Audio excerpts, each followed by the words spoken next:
So for the third part of our October webinar, we're going to talk about some rhythm activities you can try with your students to help develop their rhythmic fluency as well as their rhythmic literacy.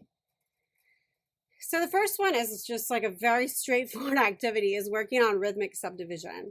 So, let's say you're warming up in class with the scale of your first piece that you're going to work on with students.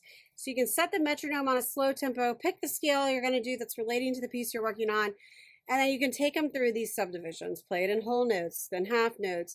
And then if there are more advanced players, you can throw in the triplets and the quarter notes and the quarter note triplet, eighth note triplet. And you can add and subtract these subdivisions based on the level of your group. Obviously, if you have a very advanced group, then they should be able to do all of these subdivisions. If you have younger players or less experienced players, then you would obviously maybe isolate it down to a few. Or maybe you're working on a triplet pattern.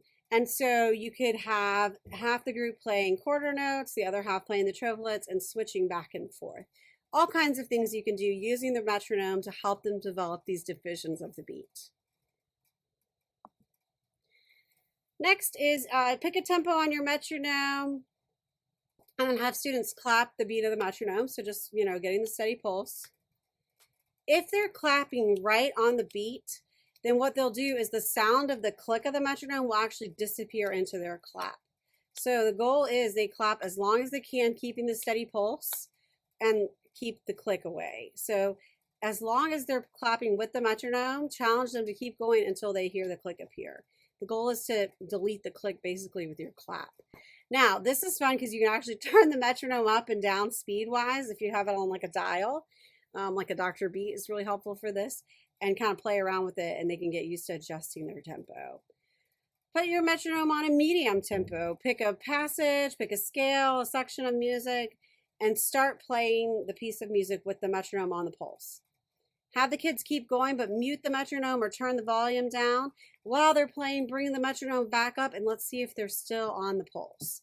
The goal is that they want to be still in alignment with the metronome. You can do this by having students clap every fourth beat. So have them start with the metronome clapping 1, 2, 3, 4, then have them clap only every fourth beat. 4, things like that to help them, really work on these different skills of beat recognition and making sure that they can work on group pulse and alignment. So those are some activities to help you keep working on your steady beat with students and making sure that they keep the pulse throughout a passage of music. So some more activities are pass the beat around the room, which is this great game you can do with students. There's a quick video I'm going to show you that explains it. I learned this game from watching this video. This would be a great Friday activity. This game is called Pass the Beat Around the Room.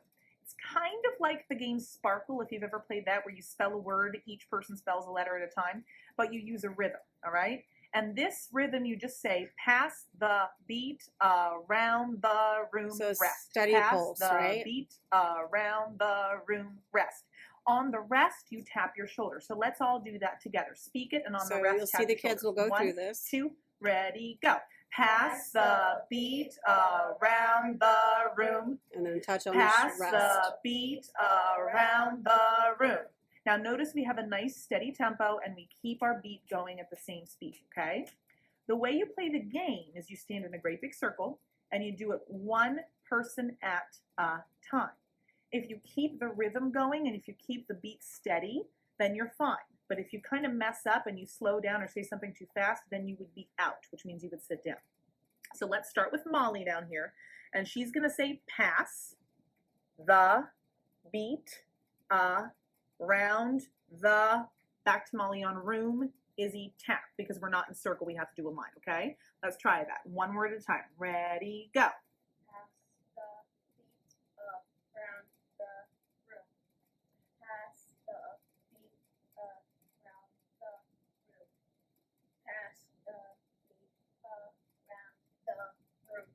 Okay, now these kids are pretty good at this because, they're mine.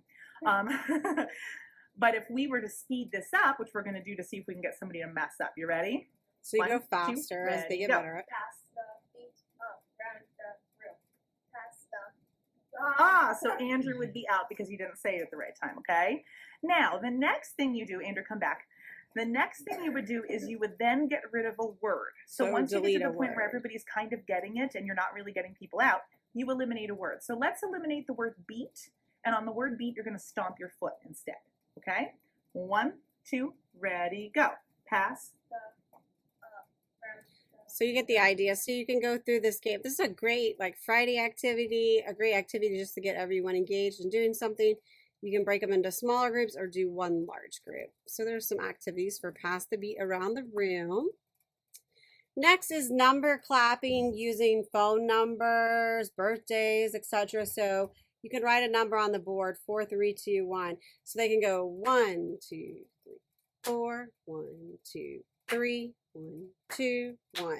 So they would clap that. They would clap on that number. So if you wrote 911 on the board, they'd go 1, 2, 4, 5, 6, 7, 8, 9, 1, 1, right? So you'd get these patterns and they would clap on that number.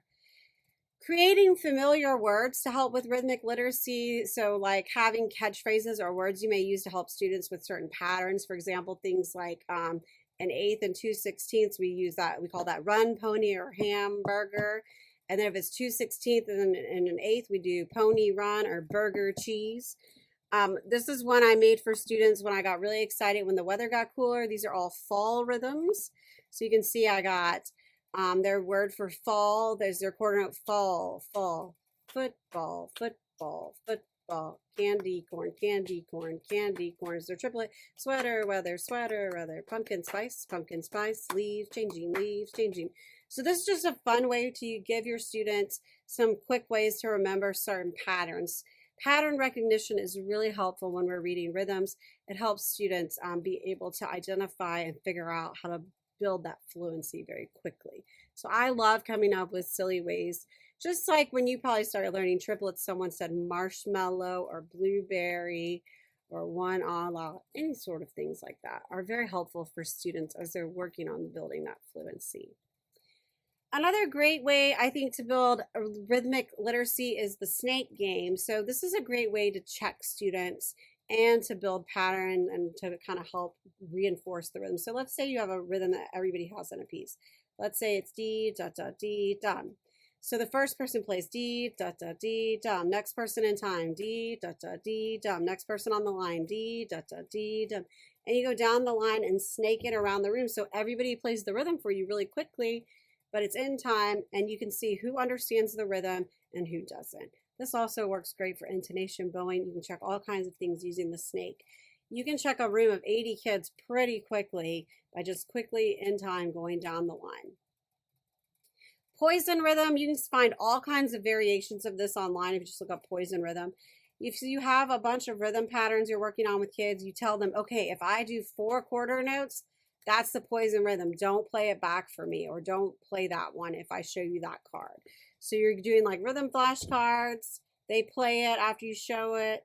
C, play. And then when you do the 4 quarter notes, if that's the poison rhythm, nobody plays. If they play the poison rhythm, they're out. So again, just a way again to develop rhythmic literacy and rhythmic recognition. Rhythm flashcards, there are so many places online now that have free rhythmic flashcards, boom cards, all kinds of things online you can find that are free. There's a game that you can find also just by looking up online called I Have, Who Has. So basically you make cards for students and one rhythm is on the top and then below the line is another rhythm. So they will say, I have this rhythm, bum, bum, bing, bum, bum. And then their second rhythm is, who has this rhythm? Well, then the person would look and say, oh, that's my top rhythm. And so you would match up and make sure that they have the matching rhythms. So you go around the room until everyone's connected using these I have, who has rhythms. So I have this rhythm, who has this rhythm? Drag and drop activities in Google Slides are awesome for helping students with the counting. You can put rhythm slides and then have them drag and drop the counting and submit those to you. Very, very easy. Rhythm Trainer is another free one that you can play around with. So you can look at these different modes and it'll play the rhythm. So, and then the students would put in the rhythm and they would see, okay, did I get it right? Check my answer. Yay, I got it right. So then they would go to the next one. say 1, 2, 3, 4, and check my answer. I got it right. So you can play around with that. You can give it different combinations or things to set up. Great way to develop oral recognitions of rhythms and develop those oral skills. The last one is called Rhythm Randomizer. This is one of my most favorite things around right now. So I'm working on 6-8 with my kids right now. So this has been really, really helpful. Rhythm Randomizer is like you tell the parameters you want, and then you can click it and it'll give you just all kinds of sight reading rhythms. So for example, I'm in 6-8. I wanted my students to focus on the dotted half, the dotted quarter, the rest, these patterns. But when I first was doing it, they weren't ready to deal with quarter and eighth. I just wanted the eighth notes, okay? And I just wanted 2 measures, so you can set the tempo, all this. Once it's in there, you click it, you can start the metronome. And then I would have my students work through these with me. Using my ability to write on my screen, and it projects in the room. I had students write in the counting with me, which was really great. So I could take my my pen and we could go around the room and I could say, okay, you draw on the counting 2, 3. Sorry, it's hard to write while I'm talking.